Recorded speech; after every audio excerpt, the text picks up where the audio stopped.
Well, good afternoon, everyone. My name is Brad Prendergast, and you're tuning in to SoundExchange's July 2012 webinar for service providers with a special guest, Zachary Lewis, the CEO at Liquid Compass. Liquid Compass is a streaming delivery network, and Zachary today will talk to you about two things. Number one, how you can monetize your stream, and also how you can improve the reports of use that SoundExchange needs from you. We're thrilled to have Zachary here, and you'll hear from Zachary later on in the presentation. As I mentioned, my name is Brad Prendergast. I am Senior Counsel for Licensing and Enforcement here at SoundExchange.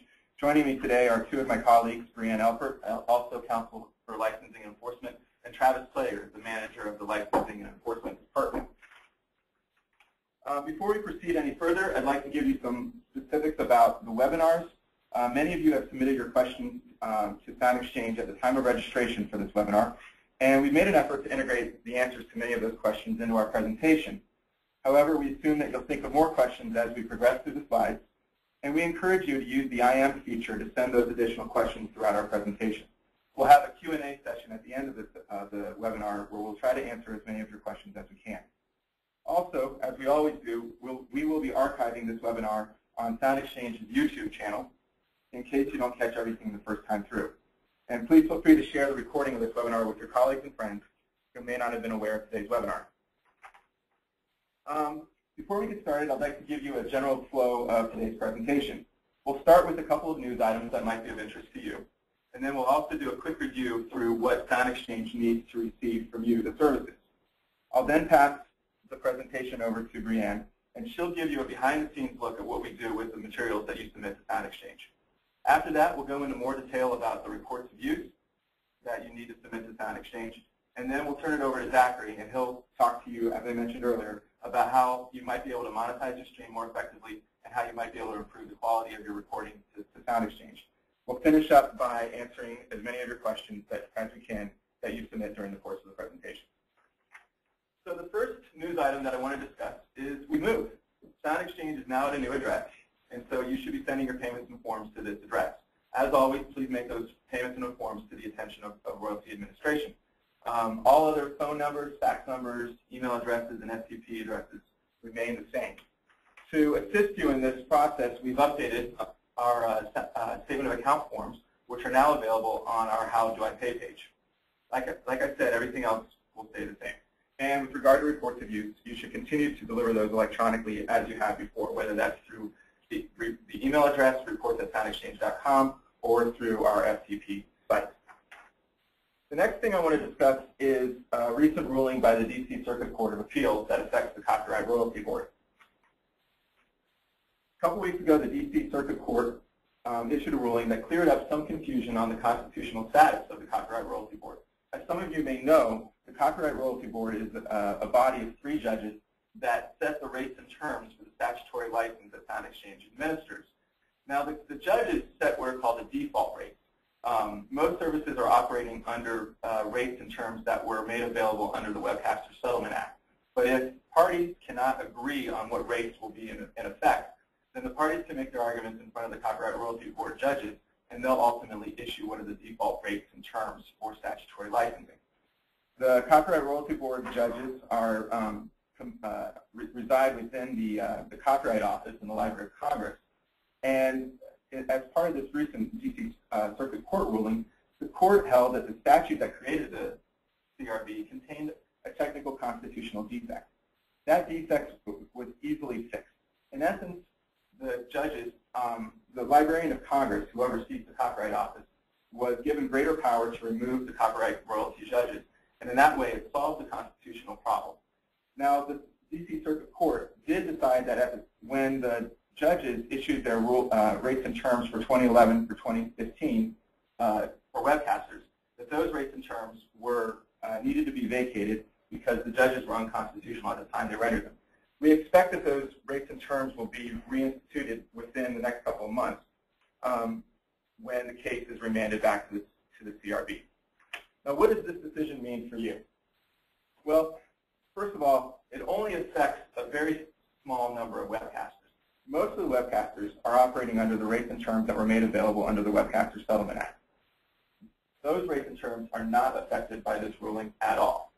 For those services that were operating under the default rates and terms set by the CRB, they should continue to submit the payments, forms, and reports of use as before. That's because the procedure to implement the D.C. Circuit's ruling will take several months before the case is remanded back to the CRB. And in the meantime, the current rates and terms are still in effect. Although we anticipate that there will be no material change in the current rates and terms, if you have any questions, we definitely encourage you to seek legal counsel or contact us with any questions that you have. For those services operating under the default rates, if the rates are vacated at any point in time in the future, it's not the case that there won't be any rate at all. What happens is that the rates in 2010 become the ones that are in effect, and so services should continue to pay even if the current rates are vacated. Once the current rates become effective again, if that situation ever arises, then at that point in time, the services would just true up to account for the difference between the 2010 rate and the current rate. With that in mind, we'll now turn to part 2 of our presentation, which is a quick review of what SoundExchange needs from its services. As many of you know, when you need to find information for your service, you can go on to the SoundExchange.com website and click on the tab at the top that says I'm a service provider. From there, you can go to the next link, which is the How Do I Pay link underneath I'm a service provider. That link will take you to our table that lists all of the forms that are available for the different license types. You can see here as you scroll down, you would be able to see all the different service types and the forms for 2012 and 2011. Within those, within that chart, you'll also see links to click here for more information. Those links take you to additional information that is specific to your particular license type. Now, you've seen that chart, and that showed you the statement of account forms and other forms that your service might need to submit to SoundExchange. Let's talk about what you need to send annually and what you need to send monthly to SoundExchange. Let's first talk about what you need to send annually. If you are an existing service, in other words, if you've been around prior to 2012, then you would need to send your statement of account for your annual minimum fee and the annual minimum fee by January 31st of each year. If interested, you can also submit a notice of election if you wish to elect certain alternative rates and terms. And for some other services who are electing some of those rates and terms, there's also the availability of a reporting waiver, which would exempt you from having to provide reports of use to SoundExchange. The notice of election and the reporting waiver fee would also be due at the same time, by the end of January of each year. We'll talk a little bit more later on in the program about the reporting waiver fee. Now let's talk about what you need to send monthly. You should be thinking to yourself, and with certain exceptions, that you should be sending 3 things to SoundExchange each month. Those 3 items are the statements of account, the royalty payments, and the reports of use. As a reminder, statements of account and reports of use are different. Statements of account help calculate the dollar amount that you owe in royalties each month. Basically, they provide the math behind the calculation. On the other hand, the reports of use are the track playlists of all the tracks that you play during that particular time period, as well as some sort of audience measurement of the number of people that listened into those tracks. As I mentioned, statements of account and the royalty payments are generally due for most services within 45 days after the end of each month. Likewise with reports of use, unless you qualify for a reporting waiver. So let's talk about which services must submit monthly and which ones might need to submit quarterly. Most services submit monthly statements of account. You can see them listed here. Those include all commercial AM and FM stations, all commercial internet-only stations except for some microcasters, some of the non-commercial webcasters, and any non-commercial webcaster that exceeds the 159,000 aggregate tuning hour threshold. Statements of account, as I mentioned, are due within 45 days after the end of each month. And in most cases, services should submit a statement of account even if they do not owe a payment. Some services only need to provide annual statements of account and minimum fees. If you have any questions, please feel free to ask them. Okay. One question that we've gotten recently from services is, when can I revise the statement of account that I submitted to SoundExchange? Revisions are an interesting situation. SoundExchange relies on the information that you provide to us in your statement of account so that we can allocate and distribute your payments properly. So in most cases, we're relying almost immediately on the information that you've provided in your statement of account. However, there are some situations where we can accommodate revisions to a statement of account. Number one, a service can revise a previously submitted statement of account upwards at any time. If you determine that you owe additional liability, whether because you're paying on a per performance rate and you have more performances than you previously reported for a particular month, or because you're paying on a percentage of revenue or expenses and your revenue and expenses are greater than what you previously reported for that month, then you can submit that revised statement of account along with any additional royalty obligation that's due to us at any time, and we'll be able to distribute that through. With regard to situations where you may need to revise a previously submitted statement of account downward, in that situation, there's a time limit within which you can make that downward adjustment.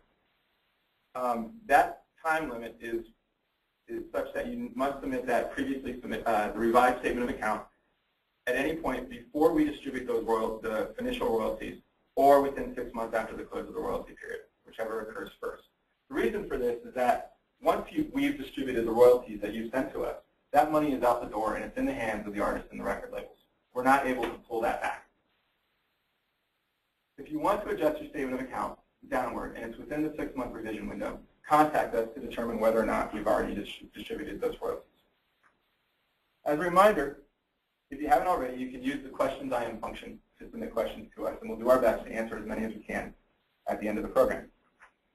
At this point, I'd like to turn the presentation over to my colleague, Brianne, and she'll give you a behind-the-scenes look at what happens to the statements of account, reports of use, and payments that you submit to SoundExchange.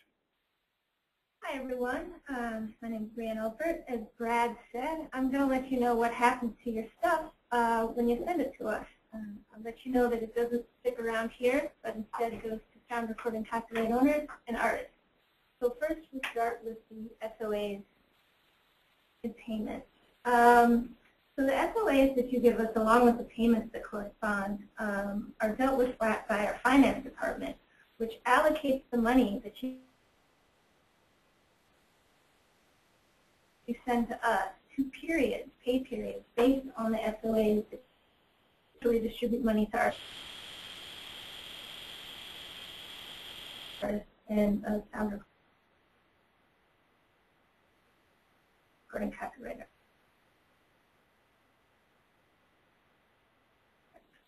Sound recording copyright owners. All matching the payment problem. And so that's how we can move on to the reports of use.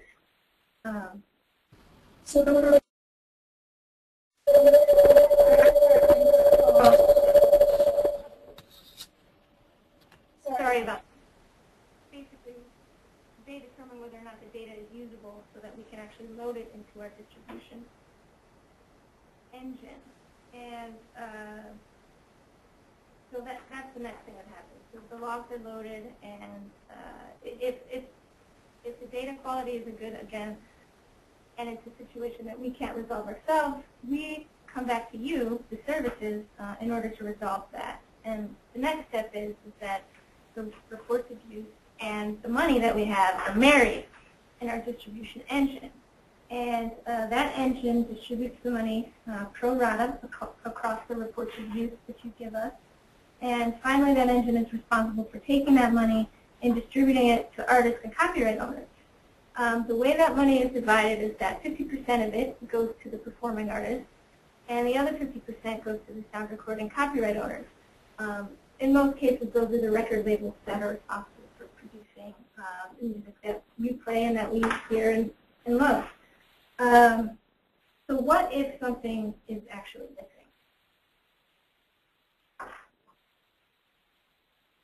If something is missing from you all, the end result is that somebody doesn't get paid.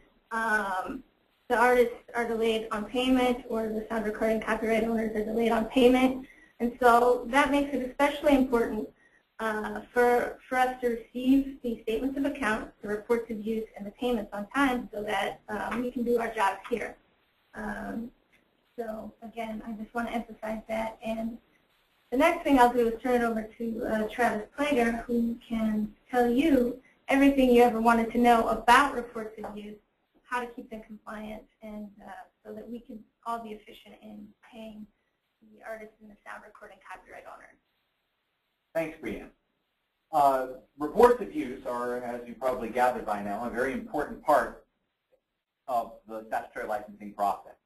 And a common question that we get from services would be, what exactly is a report of use to begin with? Often when we contact a service and they're missing their reports of use, if they haven't submitted them, they will often say, well, what do you mean? I've been submitting payments and forms to you all along. What are you talking about? The report of use, this is a text file that contains all the data that we need to determine who actually is getting the money that you're paying us and how we split that money up. It's described in detail in federal regulations, and for the most part, all services are submitting these kinds of files every single month.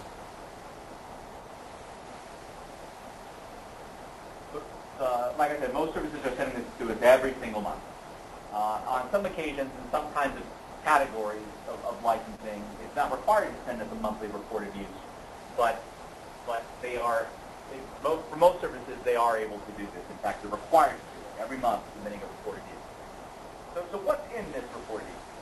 Well, the first thing that's in a report of use is letting us know who you are, who's the service that's giving it to us. The report of use requires that the name of the service be the first thing that's there, and you should use the service name that you're using on your statement of account form. That way it's easy to match up the form and the data. We also need the transmission category that the track is transmitted on. This kind of helps define what kind of service you are and what kind of service the transmission occurred on. The codes are right there in a shorthand for you on the screen. But more detailed definitions are found in the definitions under the reference we showed earlier. Next is finding out what you played, the track identifying information. There are some basic elements that are required for this. One would be the name of the track itself. Another would be who was on the track, who's the featured artist. And we also need something called the International Standard Recording Code, or the ISRC. This is a metadata field that many tracks have embedded in them. Different agencies around the world assign these codes to tracks and to record labels that produce tracks for commercial use. The agency that does that in the United States is the ROU. If the track that you're using doesn't have this ISRC number available, this unique number that's associated with the track, the law provides that you can submit two other things instead of that. We would need to have both the elements of the album name and the marketing label. We need both of those elements. Now, in the case where a track doesn't have an album name, if it's just a single, then you wouldn't have to put an album name there, but you would have to still put the marketing label. So it's either the ISRC or the combination of both the album name and the marketing label. The final step of this process is to give us the audience measurement information, the weight, how many people were listening. That way we know how to split up that money. The most common way and the most fair way to split up that money, time and time again, has been determined to be the use of actual total performances. A common shorthand for this is per play per listener. So if a single transmission of a recording is received by 100 unique listeners, you got 100 people online listening to that track as it was streamed.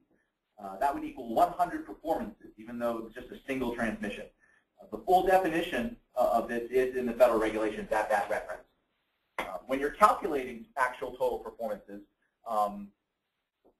there are several things that you can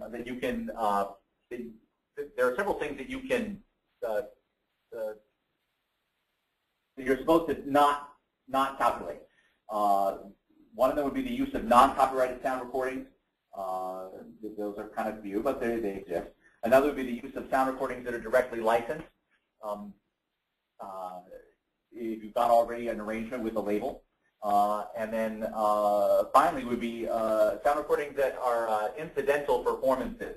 These are short uses of sound recordings, like bumper music, commercials, sound recordings in the background of a stadium as a sports event is being played. These are the kinds of things you wouldn't want to include in the report of use to us, and you wouldn't want to account for them when you're paying for it either on your statement of account form. Some services are allowed to report audience measurement not using actual total performances. They're allowed to give us things like aggregate tuning hours, which is a time metric, sometimes called total listening hours. These services often will also give us the program or channel name the track was played on, as well as the play frequency of that track during the period, or the amount of spins that it had. These are useful to help us weight the payment and necessary so that it's not just a pro rata split of the money equal one-to-one to every single track that you tell us. But it's not as robust and accurate as actual total performances. And we will always accept actual total performances per play per listener, regardless of what your category is required to give us. So if you have that ability, we would encourage you to give it to us, since it's the most accurate way to split out the payment. We have templates for all the different licensee categories that are Excel templates that will allow you to be assisted in figuring out how to give us this stuff. If you go to our homepage where it says I'm a service provider and select the tab that says reporting requirements, by selecting that tab, it'll describe a lot of the information that we have here today. And then if you scroll down the page, you'll be able to see the exact templates per category. There are 2 links there for each category. One is an info link to give you more information in general about each category, but the other is for the Excel template itself. And by clicking on that link, it'll get you to a spreadsheet, an Excel spreadsheet with several tabs.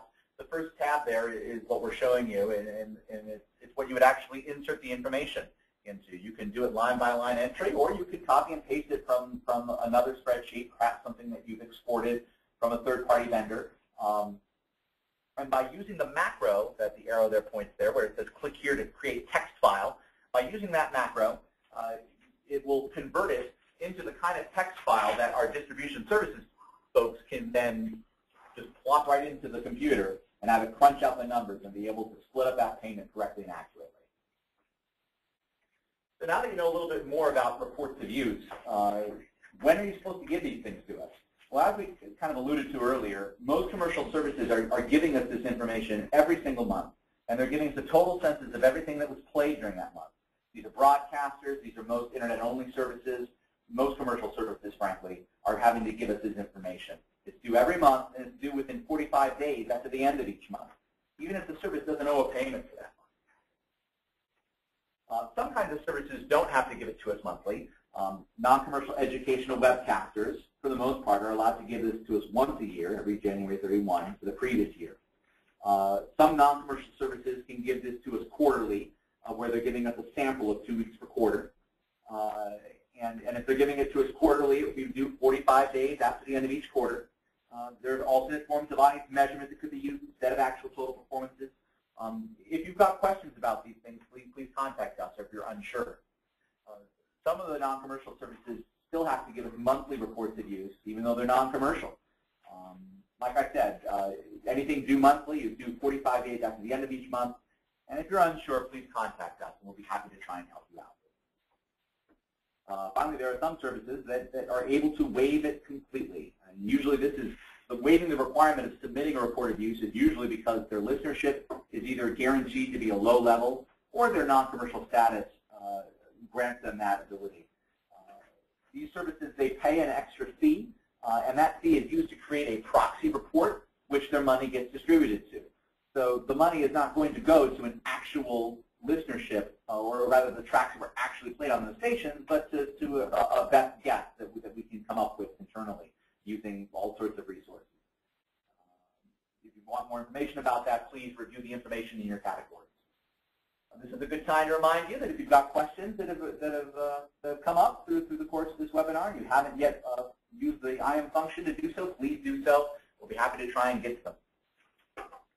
These are some common errors that we receive from services doing their best to submit reports of use. Sometimes we'll get reports that have no headers, or the headers will be on the wrong columns. The column that's supposed to have the artist name will only contain album data, something along those lines. We'll often get made-up columns and fields. A service might think to include a column called Artist Best Match, for instance, where they're giving us their guess in addition to the actual artist's name. They might include station breaks or commercials. They might include non-played repertoire. That would be in the case of a station that plays a lot of the same tracks every month, and they're expecting to play the same track every month. But well, it turns out that maybe in a particular month, for some reason, they didn't play that track. They'll still include the track in the report, but they'll put a 0 down in the performance. Surprising enough, this does cause process problems for us when we ingest this information. Sometimes services will give us null values in the first column. The report will have a blank first column for whatever reason in the formatting on the services side, and this causes problems. Foreign characters will cause problems, characters that aren't in the normal ASCII text range, and especially any kind of missing information that we've described earlier.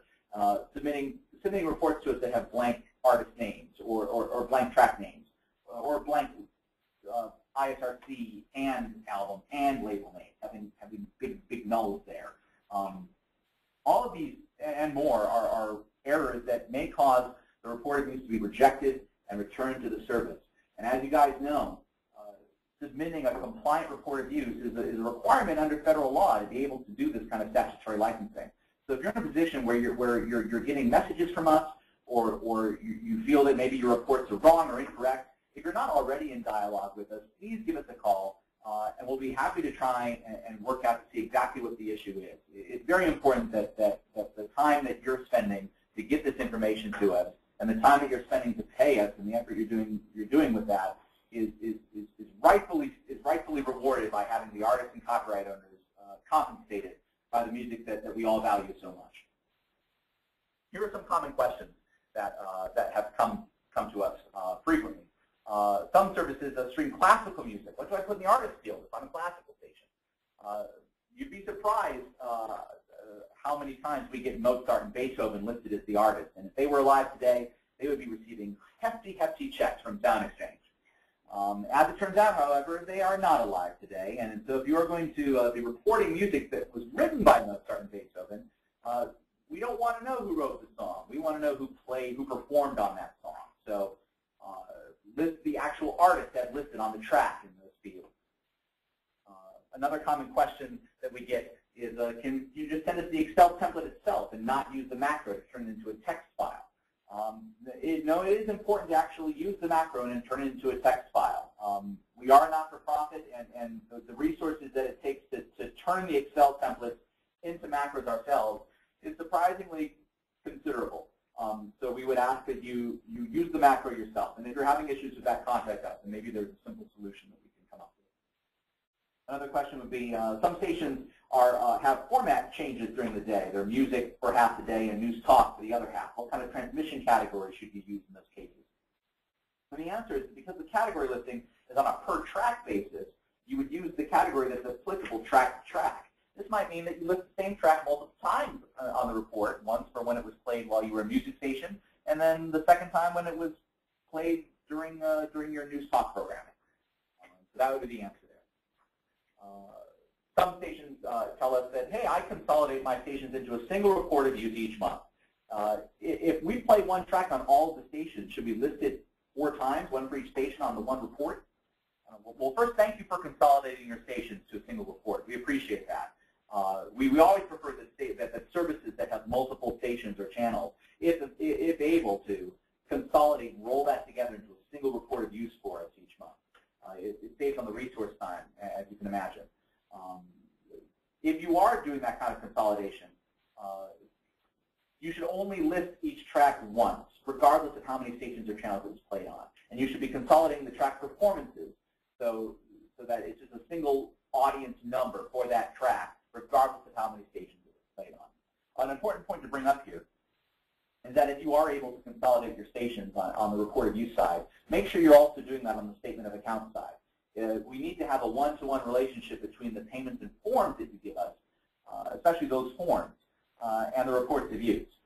If you're giving us XYZ broadcasting as a single form and listing your 4 stations on that one form every month, we don't want 4 separate logs, one from each station every month. We want a single report of use, rolling it together, all of those stations. Thank you for your efforts. Another question we get is, should you submit this report of use via email, or should you use the FTP link that we make available? And this really deals with size of the report. If you're submitting to us reports of use that have more than 250,000 rows in them, and they can get quite large, some of these reports of use, we would ask that you set up an FTP link so you can upload it directly. But things smaller than that, the files smaller than that, generally can be emailed to report@soundexchange.com. You can email us at ftp@soundexchange.com to set up that link for the FTP. It it takes about a week to get that set up. And if you haven't heard from us or there's some sort of delay, make sure you reach out and we'll see what the problem is there. Another reminder to send us questions. They're coming in, and we're happy for that, but please continue to do so. With that, I'd like to hand it back to my colleague, Brad. Thank you, Travis. Next up in our presentation is Zachary Lewis, the CEO of Liquid Compass. Liquid Compass is a streaming delivery network, and Zachary will be talking to you about how you might be able to monetize your stream and also how you might be able to improve the efficiency of the reports of use that you generate for SoundExchange. While SoundExchange cannot endorse any particular vendor or streaming delivery network, we do think you'll find what Zachary has to say interesting and perhaps helpful. And with that, I'll turn it over to Zachary.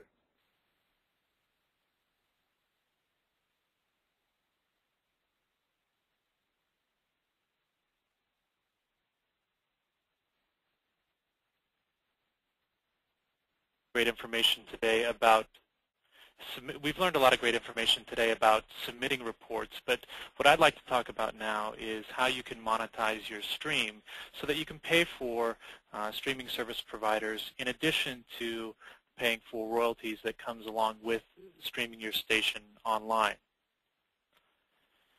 A few important questions as you're getting started. Do I have a written plan or a strategy in place outlining how you effectively launch your streaming initiative? Also, who is going to oversee your streaming initiative locally? Are your streaming sales packages available to your entire staff or just a dedicated team? Who will manage the trafficking of the ads once they're sold? And finally, how do you plan on training your local sales team to not only sell, but understand the digital packages that they're selling? So what should I be charging? Should I be charging on a CPM or a cost per thousand or a spot basis? So a few important questions also to ask yourself. What is your listenership or your QM? How many impressions can you garner?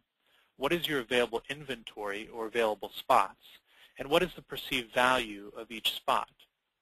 There's a lot of question about what is a CPM. The CPM is a cost per thousand, and that's frequently used in the advertising world to represent cost per thousand relating to the cost per thousand web page impressions, or in this case, impressions on your media player. So, what's best for me? The bottom line is that today, technology allows you to seamlessly move between both worlds. Ideally, invest in working with ad replacement technology that allows you to do both CPM and spot-based selling, whichever is best for you. AdsWiz is a great example of a company that provides the ability to schedule your inventory in either mode. If you can't do both, ideally sell CPM-based packages, as this is the language of the online world. If you're going to be working with agencies and national clients, they're going to be buying based on CPM, or cost per thousand. The only exception would be for smaller markets where you might only be serving local clients. Their needs may dictate spot buys. So this is where it starts to get interesting for me because I get to talk about technology and new ways to monetize your streams beyond just ad replacement and banners. This is an example of a desktop media player on the left and a mobile player or app on the right. A recent technology that hit the market earlier this spring is player takeovers. And player takeovers gives you the ability to create a customized player that features an image in the background or skin of the player to run it at a specific time or day part to support a promotion. This unique feature enables the media player to be highly customized on the fly with sophisticated backgrounds. So let's say, for instance, that McDonald's has come to you and they're requesting a media buy, and they would like the media player to look like a Egg McMuffin in the morning. In the afternoon, they would like it to look like a Big Mac, and at night, they would like it to look like a salad. You can actually sell this package and have the media player automatically change per those day parts required by the advertiser. Another great tool that was recently launched is custom couponing, and this allows advertisers to deliver a daily deal or a coupon for listeners that can be printed directly from the player or sent to an email address. These coupons, discounts at a local restaurant, or a buy one, get one free offer from a store, etc., can be scheduled to run at specific times of the day or day part, for instance, through ad-serving companies like AdsWiz. And finally, custom surveys and polls are relevant right now considering that we're in an election year. Broadcasters can now survey listeners on any topic directly through the player. Detailed listener information is available to share with advertisers to tailor campaigns for specific target audiences. With readily available statistics, this feature provides a new and significant way to more deeply understand the audience and further monetize streaming revenue. So let's talk about generating a report. I'm actually going to leave the presentation now and go online to show you just how easy it is. What I'm showing you here is an example of Liquid Compass's Client Control Center. You simply go to Reporting, SoundExchange Reports, click on SoundExchange, and it's only a few steps to generate a report for SoundExchange. I'm going to select my station.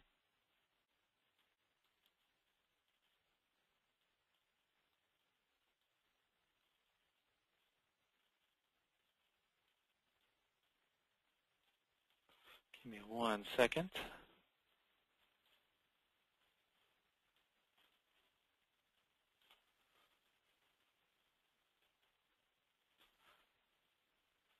And as I select my station, I've actually double-clicked it a few times.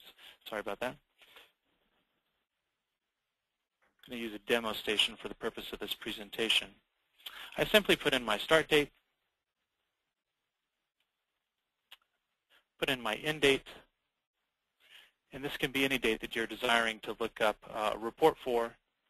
Select your rate type, and if you have any questions about your rate type, I encourage you to visit soundexchange.com. The same with transmission category. We actually provide definitions of transmission categories here, where you can see full definition of each category. And to the best of my knowledge, category D, E, F, and G are no longer in use, although we still do provide those definitions for you. Then once you've selected your transmission category, you have the option of exporting into a CSV file, which is actually a macro-enabled file provided by SoundExchange. Or you can hit Submit, and by hitting Submit, you'll see a summary of results which details the date range for the report that you just ran, songs played, performances, and your estimated cost. And it's that easy.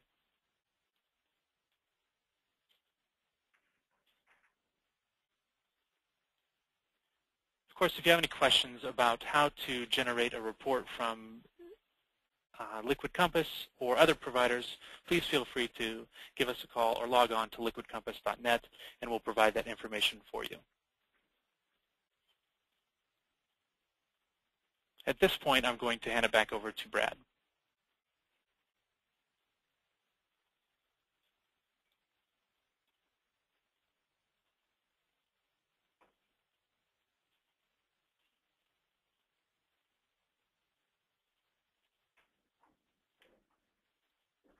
Thank you very much, Zachary. We really appreciate your time talking to us, and we hope that information is very, very useful to everyone here at the webinar. We now turn to our Q&A portion, and as a reminder, this is our last call for you to submit questions to us so that we can answer them during the course of the Q&A session. And we will get right into it with the first question. First question is, how does SoundExchange differ from online collections such as Harry Fox or Sony? And the answer is that Harry Fox is collecting for a different right than the right that SoundExchange is collecting. Copyright consists of a bundle of rights, and those include the right to make copies or reproductions of songs or tracks, and also copyright also includes the right to publicly perform tracks via certain transmissions. Harry Fox is collecting for a different right than what SoundExchange is collecting for. SoundExchange is collecting for the performance of a sound recording made by a digital audio transmission. Harry Fox is not collecting for those rights. The next question is the following. Is there any talk of cooperation between ASCAP, BMI, CSAC, and SoundExchange to share the same report, or at least use the same format requirements for those reports? The answer is that ASCAP, BMI, and CSAC are likewise collecting for a different right, and they require different information in order to distribute their royalties. ASCAP, BMI, and CSAC are collecting for the performance of the musical composition, the underlying musical work. As a reminder, within each track of a sound recording, there are two separate copyrights. There's a copyright in the underlying musical work, which is what ASCAP, BMI, and CSAC collect for the public performance of. And then there's a public performance right in the performance of the sound recording. And when those performances are made via digital audio transmission, that is the performance for which SoundExchange is collecting under the statutory license. So the answer is that we're dealing with two different rights, and therefore we're dealing with different data. In addition, SoundExchange is also collecting census-level data, which may or may not be different from what you need to report to ASCAP, BMI, or CSAC. Next question is, if iTunes or other services are rebroadcasting my station, are they required to pay SoundExchange as well? The answer is that so long as each performance that is being made under the statutory license is being paid for to SoundExchange, then it doesn't matter to us who's making that payment. So, for example, if iTunes Radio is rebroadcasting your station, if those performances are being reported to you so that you can report on the SoundExchange, and then you're paying on that, that's fine. On the other hand, if you're not aware of the performances that are being made by iTunes, then you would not be able to pay for that. Next question is something that Travis will handle. Thanks, Brad. One of the questions is, what about partial years for new non-commercial educational webcasters beginning operation in the middle of the year? Beginning operation and registering with SoundExchange as of July 1st, for example. How is the $500 payment parsed? Well, the answer to that is actually the same as for any station or channel or service that is choosing to begin operation in the middle of the year. Minimum fees are not prorated. They're due based on calendar year of activity, and that's because for many reasons. One of them is that there is an inherent cost for statutory licensing, and that cost is a huge part of what the minimum fee is. There are administrative fees, there's staff, there's technological fees to be able to do this work, and a lot of that has really little to do with the actual amount of streaming that occurred. It's a lot of overhead. That's why the minimum fee is what it is, and that's why it's slated to an actual calendar year versus a time that a service has signed up. So in the case of a service starting on December 31st, they would owe $500 for many of the different categories. They would owe $500 as a minimum fee for that calendar year, and then 1 month later they'd have to pay the minimum fee for the next calendar year. The ability to recoup that money towards that year's liability is a bonus, frankly, for that use of the minimum fee. It's a great way. It's a great bonus for the services to be able to have that money go towards liability.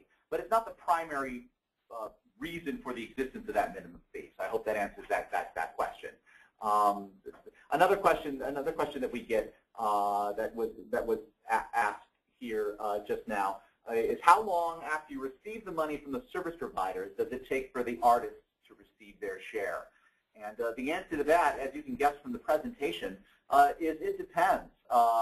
If there are no problems, let's say a service gives us the money and the form and the report of use, and there are no problems with any of it, and it happens, and it all processes smoothly. SoundExchange, we generally make quarterly distributions to artists and copyright owners. And so depending on when we receive that payment and when it goes into the machine, it could be anywhere between 3 and 6 months, and usually closer to the 3 months, frankly, from between when it actually gets finished processing and when it gets in the hands of the artists and copyright owners. However, if it takes, it could take longer than that. It could take considerably longer than that if there's a lot of back and forth conversation between ourselves and the services. If there's missing forms or reports, or the money doesn't match up, and it takes a lot of time for us to actually connect and answer those questions, it delays it that much further from getting into the engine, and then the artists and copyright owners are delayed that much further. Let's see here, another question that I see here is can you please elaborate on what a station is for the purposes of the per station minimum? Thanks. Well, thank you for asking the question. Frustratingly so, there is no definition for station or channel. in the regulations. We can tell you, though, that from SoundExchange's perspective, generally speaking, we consider station and channel delineations to be with programming, and specifically if separate programming is simultaneously available to unique listeners from the same service. So, the classic example for this is a website offers, let's say awesomemusic.com has on its website 3 buttons. It says click here for rock, and then click here for jazz, and click here for country. And you could have simultaneous listeners on that site listening to different programming, different transmissions at the same time. We would expect that that service would consider those 3 stations or channels, even though it's one website.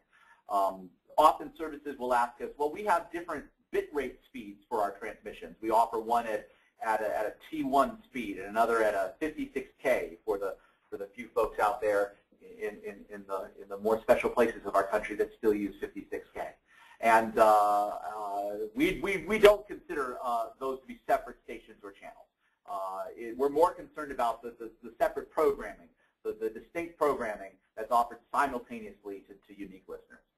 As a reminder with that question as well, not all categories use station and channel counts to determine liability. There are some of the categories where there could be an infinite amount of stations or channels, and it's irrelevant to figuring out how much you owe. So if this is a situation for you where you're concerned about your station and channel count, we encourage you to review the different category eligibility requirements to see if there's one that's appropriate for you. Travis, there's another question in there that is, in the event that an artist is not registered with SoundExchange, what happens to the money? And the answer to that is SoundExchange has dedicated a massive amount of resources to reaching out to artists to make sure that they are registered with SoundExchange. We send representatives to conferences to talk on panels. We send out brochures, literature. We do our best to spread the message about SoundExchange via word of mouth. And so we're doing a massive amount of outreach to services to make sure that as many artists as possible are registered with SoundExchange. In the event that an artist is not registered with SoundExchange, or simply we cannot reach them, the answer is that the statute says that SoundExchange can, after 3 years of waiting, SoundExchange can distribute those royalties to the rest of the artists that are registered with SoundExchange. In other words, to do what's called a full release. SoundExchange has done one full release in the past, and since then we've dedicated our efforts to trying to register as many artists as possible. Will we ultimately have to do another full release at some point in the future? Probably. But in the meantime, we're trying to make sure that we get as many of those artists registered so that we can get the checks into their hands. All right, the next question is, what percentage of the fees go directly to SoundExchange for your expenses?